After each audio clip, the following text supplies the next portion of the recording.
Vous le savez, la gauche se targue continuellement d'être le camp de l'humanisme, de la bonté, de la bienveillance, de l'amour. Eh bien, il n'y a rien de plus faux en réalité. Et les terribles événements qui ont lieu en ce moment même en Israël, toujours après plus de 24 heures de crimes abominables, nous montrent de manière définitive que les gauchistes sont en réalité le camp de la haine, le camp de la destruction et le camp de l'ignominie. Alors, petite introduction très rapide, cette vidéo n'a pas pour vocation à revenir sur les racines du conflit israélo-palestinien, elle n'a pas vocation à donner un avis argumenté sur la situation, etc. J'ai beaucoup développé sur ce point pour les abonnés Sunrise, donc si vous voulez écouter ce que j'ai pu dire sur la communauté Sunrise, eh bien n'hésitez pas à rejoindre le groupe Telegram, à rejoindre aussi cette communauté qui vous donne accès à du contenu exclusif. Vous avez le lien Tipeee en description de cette vidéo et vous avez accès à un canal Telegram dans lequel je suis revenu très en longueur. Les abonnés Sunrise le savent. Je voulais être concis, mais au final, j'ai fait des grandes analyses. Je reviens en longueur là-dessus. Alors très vite sur ce conflit, je ne suis pas pro-israélien à strictement parler, je suis plutôt neutre, voilà, même si évidemment je ressens une proximité civilisationnelle plus grande quand même avec les Israéliens qu'avec les Palestiniens. C'est évident qui, eux, appartiennent au monde arabo-musulman. Pour ce qui est du monde israélien, qui n'est pas totalement le monde occidental, je précise, malgré tout, il y a évidemment des affinités culturelles, civilisationnelles qui sont bien plus fortes. Mais je suis impartial et relativement neutre quand même sur ce conflit de manière générale et sur ce qui s'est passé aussi dernièrement. Si Tzal avait commis les mêmes crimes que ceux qu'ont commis les combattants du Hamas ces dernières heures, j'aurais évidemment trouvé ça immonde et je les aurais évidemment désignés publiquement comme tels. Alors toujours en restant très concis, en vous rappelant que si vous voulez plus d'infos, n'hésitez pas à rejoindre la communauté Sunrise pour avoir un petit peu tous les développements que j'ai pu faire. Mais sur ce conflit de manière générale et pas seulement sur les dernières heures, il y a une loi de l'histoire. Une loi de l'histoire qui est celle du plus fort. C'est de tout temps le fonctionnement de l'humanité. Il n'y a pas, et je le déplore forcément un petit peu d'un côté romantique, mais il n'y a pas de droit inaliénable pour un peuple à disposer d'une terre. Un peuple autochtone, c'est évidemment quelque chose que je valorise, voilà, humainement, intellectuellement, etc. Mais un peuple autochtone n'a aucun droit particulier à disposer d'une terre, quand bien même il est là depuis des générations, qu'il l'ait façonné, etc. Ça lui donne évidemment une légitimité dans plein de systèmes de valeurs, y compris le mien, mais objectivement, il n'y a pas de droit inaliénable à disposer d'une terre. Les Européens ont conquis des continents entiers. Les Français ont conquis des territoires étrangers. Partout, en Europe et dans le monde entier, il y a toujours eu des rapports de force entre États, entre peuples, entre cultures, qui parfois se sont soldés par des colonisations, des conquêtes territoriales, etc. Cette loi de l'histoire du vae-victis, du malheur au vaincu, cette loi du plus fort, elle a été mise en parenthèse depuis la Seconde Guerre mondiale, grossièrement parce qu'évidemment il y a toujours des choses qui sont en cours, et notamment dans le territoire israélien et palestinien, où il y a un conflit qui dure depuis des décennies. Et donc d'un point de vue neutre et distancié, au regard de cette loi de l'histoire, et au regard de la distance qui nous sépare de tout ça, même si, je répète, je me sens quand même beaucoup plus d'affinité avec le peuple israélien qu'avec le peuple palestinien, pour plein de raisons évidentes, que les atrocités commises les dernières heures ont solidifié encore plus. Voilà, malgré tout, c'est la loi de l'histoire et on a un conflit qui est un conflit à mort entre deux entités qui, ultimement, ne peuvent pas cohabiter, on le voit tous très bien. Alors c'est une lutte à mort avec des torts des deux côtés. Évidemment qu'il y a des torts du côté israélien, puisqu'il y a par exemple, des actes de colonisation territoriale portés par des radicaux religieux qui n'hésitent pas à exproprier des Palestiniens, qui n'hésitent pas à avancer au-delà des limites légales territoriales. Et ça fait partie des torts évidents du camp israélien dans ce conflit. Il y a évidemment d'autres torts chez les Palestiniens. Je pourrais en lister beaucoup, mais on va se concentrer sur ceux d'hier qui sont particulièrement immonde. Donc oui, il y a des torts des deux côtés. Des torts parfois très graves du côté israélien, parfois très graves également, voire bien plus, comme on va le voir tout de suite, du côté palestinien. Est-ce qu'il y a une équivalence pour autant? Eh bien moi, je pense qu'il n'y a pas une équivalence parfaite, loin de là. Pourquoi? Parce que, on le voit aujourd'hui, quand on comprend la psychologie palestinienne, quand on écoute ce que les Palestiniens peuvent dire, eh bien, on voit une différence fondamentale entre Israël et la Palestine. C'est que si la Palestine avait la même puissance militaire qu'Israël aujourd'hui, il déciderait très rapidement de rayer Israël de la carte. Or, il ne vous aura pas échappé que bien qu'Israël applique une politique de répression très forte contre la Palestine est toujours là. Alors peut-être pour des raisons stratégiques, peut-être pour des raisons de billard de trois bandes, peut-être, mais en tout cas elle est toujours là. Alors que, avec ce qu'on a vu ces dernières heures, il est à peu près certain que si les Palestiniens en avaient le pouvoir, ils iraient beaucoup, beaucoup plus loin que les Israéliens le font avec eux. Alors évidemment, on pourrait revenir aux origines de tout ça, aux origines de ce ressentiment, qui n'est pas seulement effectivement un ressentiment bio-civilisationnel propre au monde arabo-musulman contre le monde occidental de manière générale, et particulièrement contre le monde juif, qui est évidemment vu comme un ennemi absolu. Il y a également la réalité d'une colonisation, mais qui là se discute vraiment énormément parce qu'en réalité, qui est l'autochtone ici? Qu'était la Palestine avant l'occupation britannique? Est-ce que les arabo-musulmans ont une légitimité par rapport aux juifs, etc.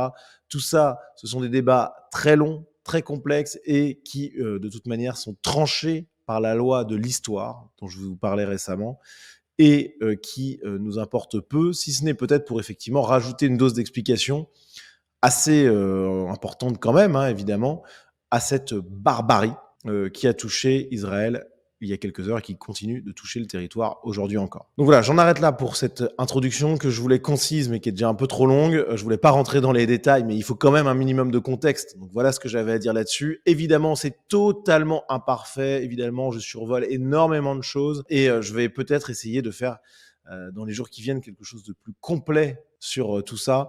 Mais là, l'objectif, c'est pas de dénouer le nœud gordien du conflit israélo-palestinien. J'essaie juste de vous montrer deux, trois trucs, deux, trois éléments de contexte et on va avancer.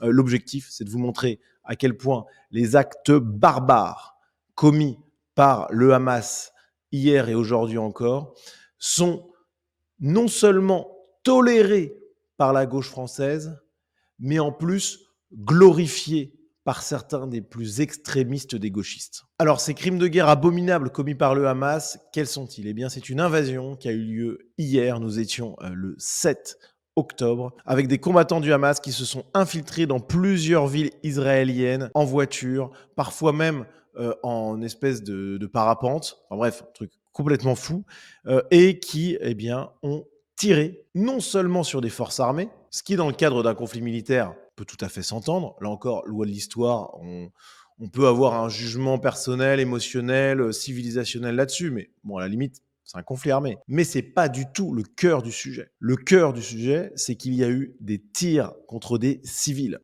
désarmés qui ont été tués de sang-froid à bout portant, que ce soit dans leur voiture, à des arrêts de bus, etc. Ce sont des véhicules civils qui ont été pris pour cible. En tant que tels, ce sont des familles qui ont été enlevés, des dizaines et des dizaines, au bas mot, sans doute beaucoup plus, des centaines certainement, et peut-être même des milliers, je n'en sais rien à l'heure où je tourne cette vidéo, mais les chiffres sont sans doute très importants, bien au-delà des dizaines, des centaines, peut-être même des milliers de personnes enlevées. Là, on voit ici des visages de personnes enlevées. Alors, en plus, souvent des jeunes femmes.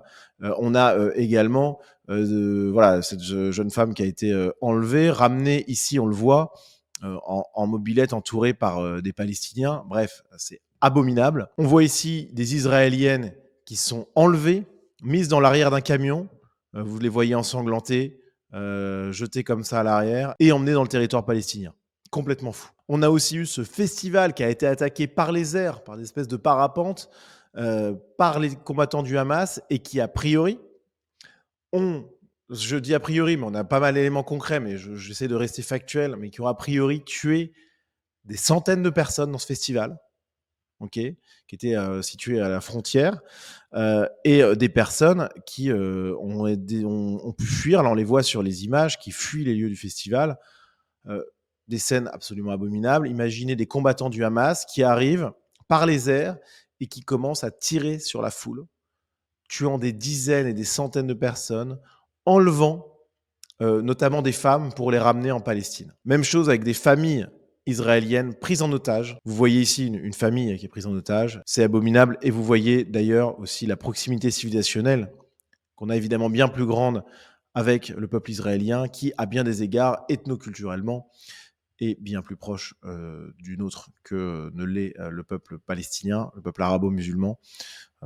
Et ces scènes sont vraiment ignobles. Bref, on a eu énormément de scènes comme ça où on voit des civils qui se font tirer dessus par des combattants du Hamas. C'est abominable et c'est tout simplement constitutif de crimes de guerre. Abattre de sang-froid et à bout portant des civils est un crime de guerre. Tirer sur des véhicules civils identifiés comme tels est un crime de guerre. Enlever des civils est un crime de guerre. Tuer des centaines de personnes dans un festival, enlever des dizaines de femmes est évidemment un crime de guerre. Il y a également eu des vidéos affolantes que je ne vous montrerai pas de prisonniers entassés les uns sur les autres, tabassés, donc torturés, des civils enlevés par des combattants se réclamant d'un combat militaire.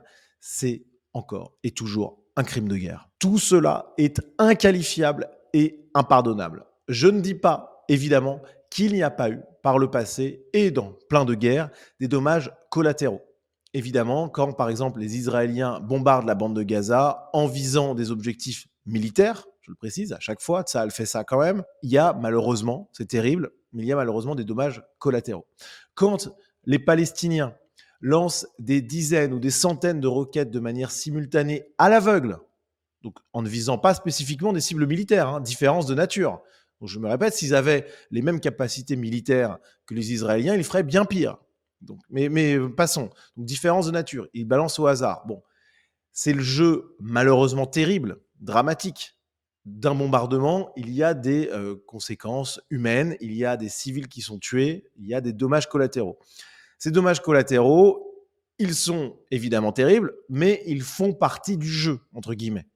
Okay, donc, dans un sens ou dans l'autre, on peut se dire que c'est malheureusement inévitable. Par contre, là, ce qui se passe, c'est une différence de nature totale. Ce sont des civils abattus de sang-froid, à bout portant. Je me répète, mais c'est tellement fondamental de l'avoir en tête. Il y a une différence totale. Les scènes qu'on a vues là sont abominables, il n'y a pas d'autre mot. Elles ne peuvent pas être soutenues, elles ne peuvent pas être justifiées. Ce sont des scènes barbares, des scènes qui se coupent de la civilisation, non pas la civilisation européenne, mais de la civilisation tout court, de la civilité. Je rappelle quand même qu'à des époques bien plus rudes, les Européens ont édicté des règles de guerre, des règles d'engagement, qui parfois n'étaient pas parfaitement respectées, bien entendu, mais il y avait quand même des règles. Et parmi ces règles, l'une des plus importantes, c'était la protection des populations civiles. Là encore, je ne dis pas qu'il n'y a pas pu y avoir des choses très mauvaises, très négatives, qui se sont passées à des moments ou à d'autres, évidemment. Mais là, hier et aujourd'hui, il n'y avait pas seulement une différence de nature entre des dommages collatéraux un peu inévitables et malheureux et le fait de tuer à bout portant des civils. Il y a aussi une différence de quantité, c'est-à-dire que l'entièreté de cette offensive militaire avait pour objet de terroriser les civils, de tuer les civils, d'enlever des civils. On est hors civilisation, on est hors morale, on est hors humanité. Mais là où c'est complètement dingue, c'est qu'une partie significative, voire même majoritaire de la gauche française a décidé de soutenir et de valoriser ces crimes de guerre. On a d'abord Siem Asbag, militante gauchiste bien connue, qui tweet « Un responsable, l'État colonial israélien. Une solution, la fin de la colonisation et la libération de la Palestine.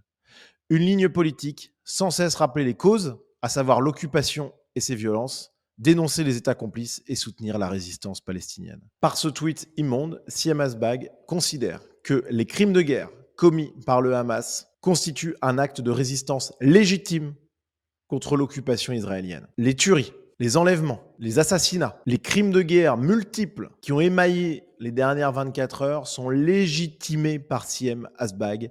C'est totalement dingue, mais le plus fou, c'est qu'elle est très loin d'être la seule. Regardez ce tweet alors du Point Levé Paris 8, qui est un collectif étudiant marxiste révolutionnaire à Paris 8, Révolution Permanente, donc extrême gauche, qui reprend ici un tweet d'une militante de Révolution Permanente, Irène Karalis, qui tweetait: «Après des décennies d'humiliation, les Palestiniens luttent pour reprendre leurs terres et leur dignité et montrent qu'il est possible de se battre contre Israël. Soutien à la résistance, Palestine vivra, Palestine vaincra.» Et le point levé qui tweet en partageant le propos et en y rajoutant des paroles d'une chanson, de la mer au Jourdain, Palestine aux Palestiniens, un slogan pro-palestinien. En fait, alors, je voulais pas trop rentrer dans tout ça, mais je vais le faire quand même un petit peu. Les gauchistes occidentaux sont complètement à la ramasse sur l'analyse psychologique du profil des Palestiniens. Ils n'en connaissent pas, déjà, premièrement, et ils sont dans le fantasme pur. Ils plaquent sur un peuple qu'ils ne connaissent pas leur manière de penser, leur manière à eux de voir le monde. Ils considèrent que les Palestiniens sont des combattants de la liberté, fiers, farouches, dans une lutte totalement légitime et honorable contre l'État d'Israël, parce que c'est comme ça qu'ils imaginent la chose, qu'ils fantasment. Et donc, ils plaquent ces fantasmes sur le réel. Sauf que le réel, c'est pas du tout ça. Le réel, ça correspond pas à un tweet militant d'un gauchiste français, en fait. Quand ils disent, par exemple, les Palestiniens luttent pour reprendre leurs terres et leur dignité, mais qu'est-ce qu'il y a de digne à enlever des dizaines de femmes, à tuer des civils froidement? Qu'est-ce qu'il y a de digne là-dedans? Vous imaginez la bouillie qu'il y a dans le cerveau pour penser écrire un tweet comme ça? En fait, ils ne comprennent pas, parce que ce sont des petits bobos parisiens, etc., qui feraient dans des milieux semi-intello, semi-romantiques, etc. Ils ne comprennent pas que le réel, c'est pas du tout ça. Que le réel, c'est que les Palestiniens, ils sont dans une haine viscérale des Israéliens, des Juifs. Pour des raisons qui peuvent être liées à cette histoire de lutte à mort terrible, mais aussi logique et inéluctable entre deux peuples, comme il y a eu des milliers de cas de lutte pour une terre entre des peuples dans l'histoire, mais ils ne se rendent pas compte que les Palestiniens ne sont pas forcément les gentils de l'histoire. Ils ne se rendent pas compte qu'il y a de la complexité dans cette situation. Pour eux, les Palestiniens sont forcément des gens bien et bons, puisque leur combat, c'est celui de l'opprimé contre l'oppresseur. Et pour un gauchiste, l'opprimé a toujours raison, quand bien même c'est un salaud. Je dis pas que les Palestiniens sont tous des salauds, mais enfin, il y a une énorme partie d'entre eux qui s'est réjoui des actes immondes qu'ont eu lieu hier. Et le pire du pire, c'est que ces petits militants gauchistes parisiens, complètement déconnectés du réel, qui seraient bien incapables de porter un simple fusil, eh bien, ils se réjouissent aussi de ces crimes de guerre. Ils les valorisent. C'est complètement dingue. Et là encore, je le redis, je regarde ça d'un œil quand même plutôt neutre. C'est-à-dire que si Tsahal avait fait la même chose, si la situation avait été inversée, j'aurais trouvé le comportement de Tsahal abominable et je l'aurais dénoncé. Mais eux, ils ne sont pas capables de cette honnêteté intellectuelle. Ils ne sont même pas capables de dénoncer des crimes de guerre évidents et atroces. Le gauchisme est plus que jamais une maladie mentale. On en a là un exemple flagrant. Franchement, ça fait mal de voir ce genre de choses. Alors, on a quoi d'autre? On a ce tweetos qui a fait un tweet très vu et très liké, soutien indéfectible aux Palestiniens, Free Palestine.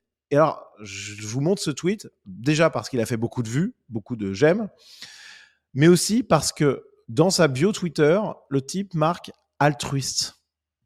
Altruiste. Et là, on en revient à cette prétention morale extraordinaire des gauchistes à incarner le camp du bien, le camp du bon. Mais en même temps, eh bien, ils soutiennent les Palestiniens qui viennent de commettre des crimes de guerre inqualifiables. Et le pire, c'est que ce type-là ne se rend même pas compte de la folie de sa position. C'est juste complètement dingue. Vraiment, les gauchistes sont en train de se discréditer de manière définitive sur cette question. Tant mieux, me direz-vous, mais à quel prix?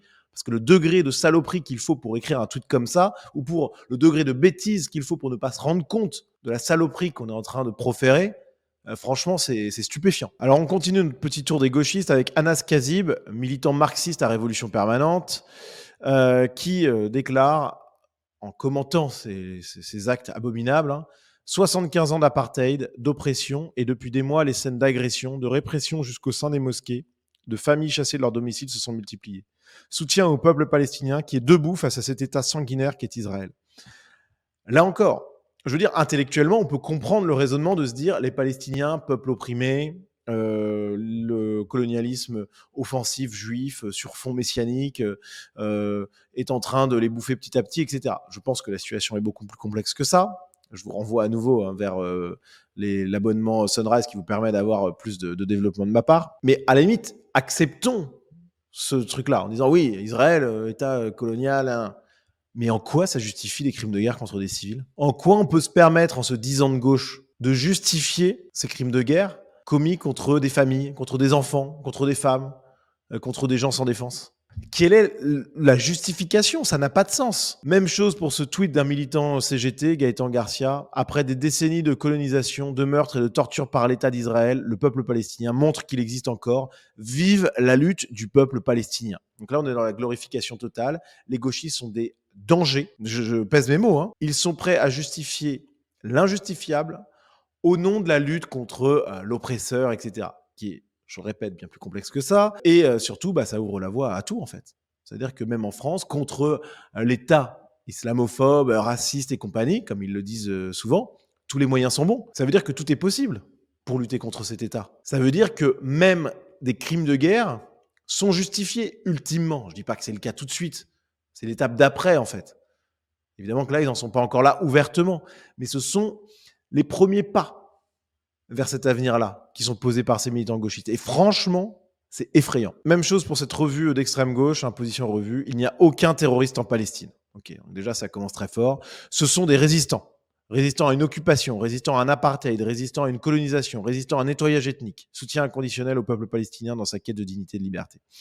Donc là encore, des mecs complètement déconnectés du réel, qui ne connaissent pas du tout la situation, qui fantasment complètement les combattants du Hamas et qui apportent leur soutien inconditionnel à des gens qui commettent des crimes de guerre. Voilà. Bon, folie furieuse complète. Même chose pour les antifas. Face aux événements actuels en Palestine, on ne peut que se ranger du côté de la résistance palestinienne. Il ne faudra pas rentrer dans des inversions accusatoires. Les responsables, ce sont les colons qui tuent et pillent. Bon, les amis, je ne comprends pas comment on peut accepter de tenir de tels propos. Très objectivement, je le redis, si ça avait été des combats armés militaires contre militaires, ok,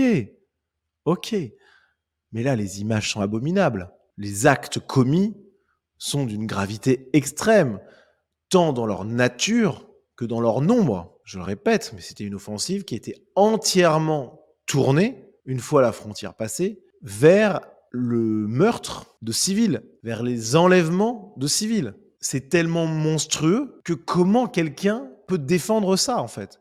Je veux dire, à la limite, les gars, les antifas, la cohérence intellectuelle, la complexité intellectuelle, c'est pas votre truc, peut-être, ok, mais faut pas être con dans la vie, en fait. Même si vous êtes à fond derrière les gars du Hamas, vous voyez bien que c'est une folie furieuse que de publiquement se dire favorable à tout ça et glorifier tout ça, ça n'a pas de sens. En fait, en plus d'être complètement malades, ces gens-là sont idiots, parce que là, ils se discréditent tous, et on a l'impression qu'ils s'en rendent même pas compte. Donc je pense, honnêtement, qu'en plus de la perversion de l'idéologie qui leur tient lieu de doctrine politique, il y a une forme de bêtise absolue chez ces gens. Alors un tweet que je voulais absolument vous montrer, c'est un tweet en anglais d'un Somalien qui vit aux États-Unis. Bon, bref, compliqué. Comme quoi, peut-être qu'il faut réfléchir à tout ça. Hein, l'immigration extra-européenne, c'est peut-être vraiment pas une chance. Hein. Voilà ce qu'il dit. Que pensiez-vous que signifiait décolonisation? Des livres, des essais, loser. En gros, il est logique que la décolonisation passe par une phase violente, radicale. Je suis désolé, mais dans ce cas-là, ce qui légitime, lui, c'est, je le répète encore, mais voilà, des crimes de guerre atroces. Voilà. Et c'est le camp de l'humanité qui vous le dit au nom du bien. Au nom du bien, on peut violer, on peut tuer, on peut enlever, on peut torturer, tant que l'objectif est bon. Voilà ce que nous disent les gauchistes. Et ce qui est fou, c'est que cette légitimation des crimes de guerre, malgré tout, ça a été massivement aimé. C'est quelque chose qui fait consensus chez énormément d'extra-européens et de gauchistes occidentaux, qui sont complètement à l'ouest sur ces questions-là, qui ne voient pas concrètement le problème à tout ça, qui ne voient pas en quoi c'est grave de se dire au nom du bien, on peut tuer, on peut faire des atrocités. Et franchement, là, je crois qu'on est à un tournant politique. On va venir aux hommes politiques d'ailleurs dans quelques instants, mais je crois que tous ces discours-là, ils sont en train de sonner le glas d'une certaine forme d'innocence de l'opinion publique et de l'opinion de beaucoup d'élites sur la réalité du gauchisme, sur la folie de cette idéologie et sur la bêtise et la haine qui animent énormément de gauchistes. Alors on a un tweet qui aussi vaut son pesant d'or. Mia Khalifa, une actrice porno, ancienne actrice porno, qui déclare sur Twitter « Si vous regardez la situation en Palestine et que vous n'êtes pas du côté des Palestiniens, alors vous êtes du mauvais côté de l'apartheid et l'histoire vous montrera cela bientôt. Donc on a une actrice porno qui serait violée, tuée en Palestine pour ce qu'elle fait, qui prend parti pour les Palestiniens. Là encore, romantisme total, imagination débordante des gauchistes ou des extra-européens, même complètement occidentalisés, qui vont même jusqu'à faire du porno dans leur vie, etc. Ces gens-là fantasment totalement le monde qu'ils prétendent défendre. Mia Khalifa ne durerait pas 2 jours dans ce pays, alors qu'elle pourrait vivre librement en Israël. Et pourtant, elle prend le parti de ceux qui voudraient la tuer. Ça n'a pas de sens. C'est de la folie furieuse. Le gauchisme est une maladie mentale qui pervertit tout le monde. Alors là, il y a évidemment le réflexe de solidarité extra-européen. Ok, mais quand même, mais comment c'est possible, sérieusement? Sur ce même plan, on a le streamer français Billy Rebeu des Terres, qui, seul tweet sur la question, déclare: c'est terrifiant ce qu'il se passe en Palestine. Pas en Israël, en Palestine, hein, alors qu'Allah leur vienne en aide et qu'il nous guide tous et toutes. La fin semble de plus en plus proche. Enfin, de quoi? Enfin, vision eschatologique complètement folle. Les mecs sont. On ne sait pas ce qu'ils veulent dire, hein. Bon, il faut vraiment que nous nous repentions et reprenions notre salate. Pour ceux l'ayant délaissé, il n'y a que ça qui comptera. Donc là, vision ethnique, vision religieuse, vision civilisationnelle, d'union avec les Palestiniens. C'est pas compliqué, ce type-là, c'est une star en France. C'est l'un des mecs les plus connus de France, en tout cas l'un des plus connus auprès de la jeunesse française. Près de 3 millions de vues, 40 000 j'aime, c'est gigantesque, gigantesque. Bon. La France lui a tout donné, lui a tout permis, le monde occidental lui a tout permis. Le progrès technique qui lui permet de vivre très bien sa vie grâce au streaming et compagnie, la liberté de faire ce qu'il veut, de dire ce qu'il veut. Malgré ça, eh bien, il a une solidarité ethno-culturelle, civilisationnelle, extrêmement forte avec les peuples arabo-musulmans autour du monde. Ça veut dire que énormément de gens qui sont au sein de notre territoire, concrètement là, font des tweets qui ne condamnent pas les crimes de guerre commis par les Palestiniens et qui, au contraire, semblent placer les Palestiniens au sommet de ses préoccupations, au sommet de son attention. Il n'a pas un mot pour les victimes et il appelle à finalement retourner à la foi pour que Dieu donne la victoire aux Palestiniens. Voilà le sens de ce tweet. Franchement, je ne sais pas comment ça va se passer dans les années qui viennent en France, mais ce conflit, il révèle énormément de choses.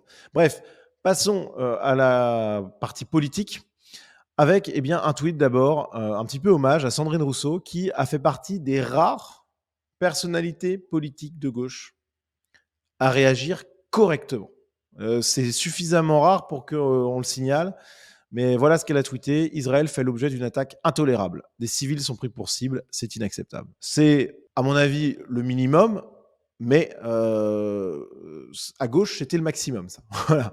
Et de très loin. Donc, bon, elle l'a fait. C'est pas le cas de tout le monde. On va prendre, par exemple, le cas de Louis Boyard. Trop longtemps que la France ferme les yeux sur la colonisation et les exactions en Palestine. Trop longtemps que la France renvoie dos à dos la violence de l'État israélien et celle des groupes armés palestiniens. Des années d'inaction et toujours les civils qui en paient le prix. Comment s'habituer à l'horreur? Donc là, il y a l'équivalence. L'équivalence qui n'a pas de sens pour toutes les raisons que je vous ai déjà évoquées, donc je ne vais pas revenir dessus. Et puis surtout, c'est un moyen très commode de ne pas condamner les crimes de guerre abominables commis par les Palestiniens. Et si les rôles avaient été inversés, Louis Boyard hurlerait comme un petit porc pour que la France condamne l'armée israélienne, l'État d'Israël et le peuple israélien tout entier s'il le faut. Mais là, il ne le fait pas. Énorme double discours, énorme imposture de ce gauchiste. Comment est-ce possible de ne pas voir l'évidence, à savoir que ce discours légitime finalement les crimes abominables commis par le Hamas? Alors, il suit peut-être un exemple, parce que quand on regarde Jean-Luc Mélenchon, eh bien, c'est assez similaire finalement. Toute la violence déchaînée contre Israël et à Gaza ne prouve qu'une chose: la violence ne produit et ne reproduit qu'elle-même. On a des grandes phrases qui veulent rien dire, de pseudo-intellectuels, tout ça pour noyer le poisson, hein, franchement. Horrifiés. Nos pensées et notre compassion vont à toutes les populations désemparées, victimes de tout cela. De tout cela. Ça veut dire quoi, de tout cela? Il n'y a rien de concret. Moi, vous savez, je me bats pour que, à droite, comme de manière générale dans toutes les sphères de la société, on soit concret, plutôt que des grandes phrases, des trucs un peu creux, voilà. Concrètement, tout cela, ça veut dire quoi? Ça veut dire des crimes de guerre barbares commis par des militaires du Hamas contre des civils israéliens en quantité industrielle. Voilà ce que ça veut dire, mais ils ne le nomment pas. Alors, pudiquement, Il dit tout cela. Il continue, le cessez-le-feu doit s'imposer, la France doit y travailler de toutes ses forces. Nanana.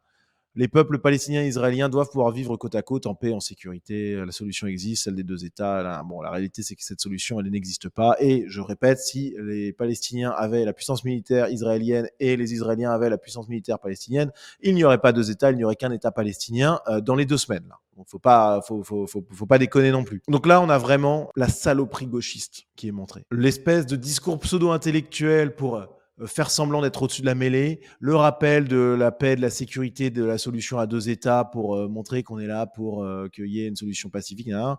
Mais en réalité, ce qu'on fait, c'est qu'on ne condamne pas les crimes de guerre barbares. Le communiqué de la France Insoumise est lui aussi du même acabit. Je ne vais pas vous le lire, ça n'a aucune espèce d'importance, on a déjà vu l'essentiel.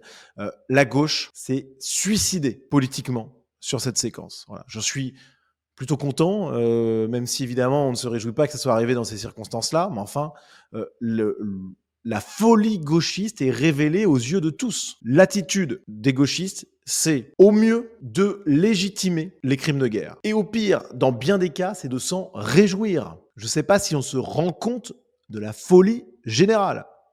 Les gauchistes doivent être mis à l'index, ils doivent être pointés du doigt, ils doivent être stigmatisés pour cette prise de position impardonnable. Et le pire, ça reste quand même le NPA.